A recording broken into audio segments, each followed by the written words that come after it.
Hello, Jester Good here, and today we're taking a look at one of the LEGO Ninjago movie 2017 sets, the Ninjago City Chase. This has 5 minifigures, 233 pieces, and retails for $20. Now let's take a look at those minifigures. Here is Lloyd Garmadon. Now this same exact minifigure appears in the Ninjago City direct-to-consumer set, and the torso and legs appear in the collectible minifigure series. The face piece, which also has an alternate face on the back right here, which is just a very normal smile. Both have a smile, but this one's more of a sincere smile. The one on the front is just a regular smile. But the face is very similar to the one in the collectible minifigure series. I'm not sure if it is the exact same print. It looks super similar, but the one in the series might have a little bit of a slanted mouth. He does have a soda can right there with that nice printed top that first was introduced in the Simpsons line, and of course he has that cool new hairpiece. So here is Nia. Love her torso and legs, which are very trendy and exclusive to the set in terms of printing so far. She has that normal cell phone piece, which has been used since 2014. Love this design for the hair, which is a totally new mold. Looks excellent with lots of nice ridges in there. It isn't the cheapest way to get that hair though, because it comes in the collectible minifigure line. She does have some nice back torso printing and an alternate facial expression, which is a little bit angry, which looks pretty cute. Here is Officer Torque. Now he does have a new facial expression. The torso is the same as Bad Cop though, and he has a pair of handcuffs.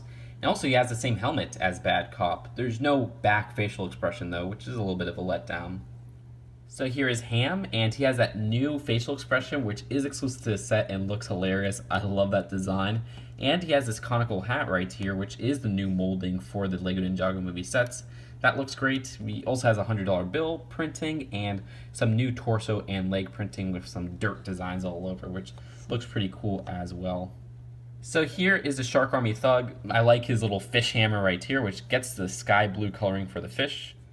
But the design for this guy is pretty standard. He's actually common because he comes in the Water Shredder, which is $20 more, and then the Lightning Jet, which is $40 more.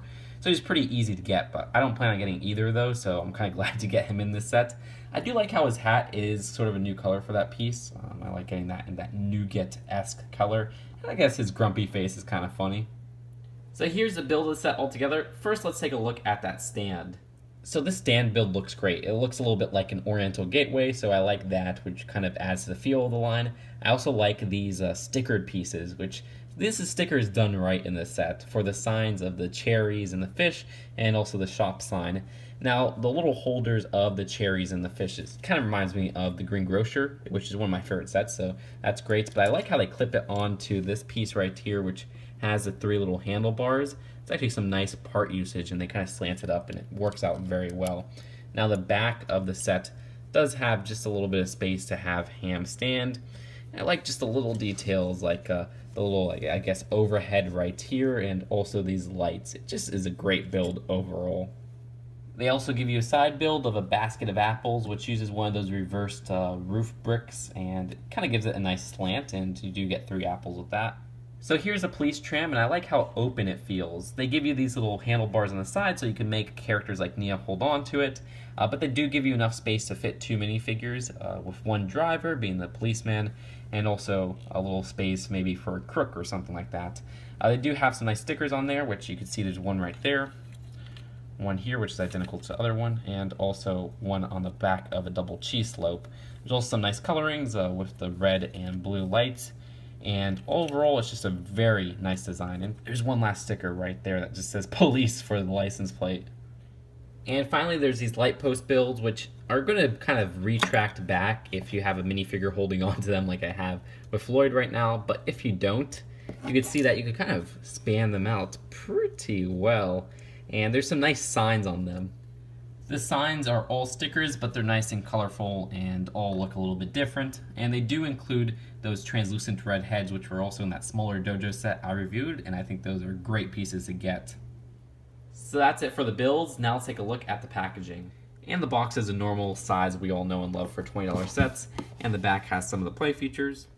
And the instructions are pretty thick. You can see on the back they do have some advertisements for some of the sets. Lego World, you can see video game, the site, and then there you go for the sets.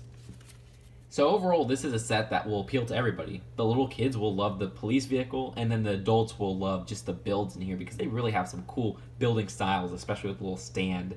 I love how this looks, and everybody will love the minifigures in here because you get a good selection of exclusives and some that appear in other sets. But for $20, we don't usually expect 5 minifigures, so that's just a great deal in itself. Other than that, I don't have any complaints with this. I mean, I love this set. I'm going to give it an A+. What do you guys think? Leave your thoughts in the comments below, and I'll see you guys later. Peace out. Bye.